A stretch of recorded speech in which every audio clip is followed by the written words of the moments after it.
ಚೆನ್ನಾಗಿತ್ತು. ಅಲ್ಲಿ ಫ್ಯಾಮಿಲಿ ನಮ್ಮನ್ನ ತುಂಬಾ ಚೆನ್ನಾಗಿ ಟ್ರೀಟ್ ಮಾಡಿದ್ರು. ಬೆಳಗ್ಗೆ ಎದ್ದ ತಕ್ಷಣ ಹೊಳೆ ಕರ್ಕೊಂಡೋದ್ರು ಸ್ನಾನ ಮಾಡ್ಸಕ್ಕೆ. ಇವ್ನು ಫಸ್ಟ್ ಹೋಗಿದ್ದ, ನಾನು ಬೆನ್ನೆಲ್ಲ ತಿಕ್ಕಿ ಸ್ನಾನ ಮಾಡಿಸ್ಕೊಂಡೆ.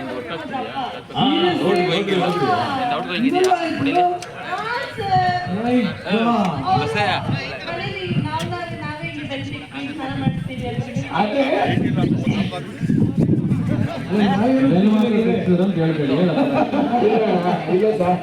ಅದು ಇಲ್ವಾ? ಸಿಕ್ಬಿಟ್ಟು ಅವ್ರ ಮಾತ್ರ ಓಡೋಗಿದ್ದಾರೆ ಗುಣ ಇಟ್ಕೊಂಡ್ಬಂದು ಯಾರು ಬೆಂಕರ್ ಅನ್ಕೊಂಡು